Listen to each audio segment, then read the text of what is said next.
The syllabus has been made very simple for the students because of the credit system, which is based on, again, speed tests.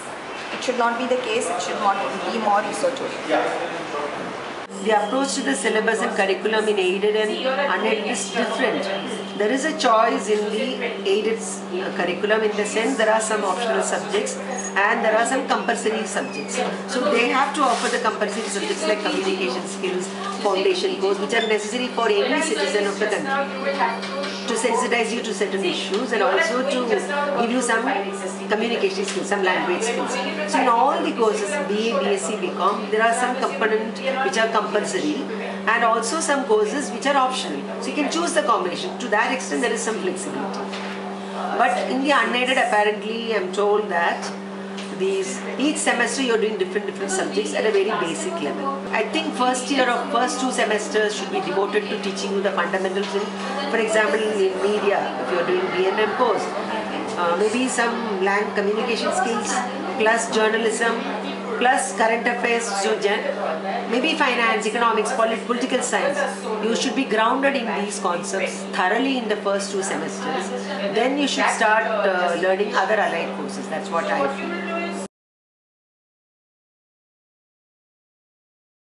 Yes, because what happens if you don't give them a choice, it cannot be done at the degree level as such. But if they give them options like combining science subjects with social studies or commerce subjects, it will give them a clearer focus and what they want to choose after they finish graduation.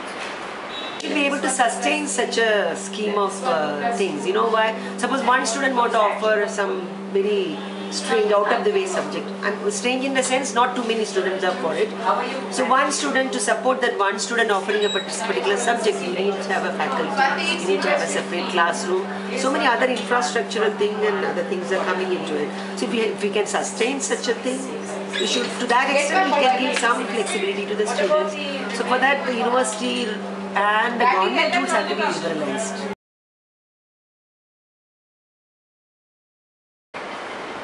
And it includes like social service, extracurricular activities. I think it should be. Yeah, marks alone should not be. On a speed test, that's what it's all about. If it is a highly provocative question or an analyzing, that should get you the credit rather than what you cram. In a particular course, your internal assessment as well as external assessment, they should count. Once you offer a particular course, it has to be assessed continuously maybe. So that's why internal assessment is there. And one exam, semester exam is there, which is okay.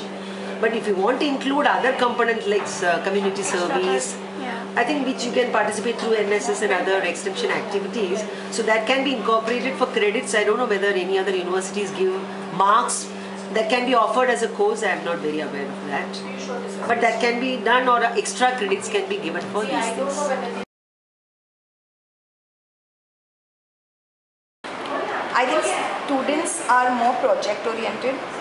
They'd rather do something and learn on the job, which is not happening. We have only classroom theory teaching, which doesn't help them in the long run. So maybe virtual classrooms and online courses will solve these issues, but in current day India, it's a distant dream, I would say.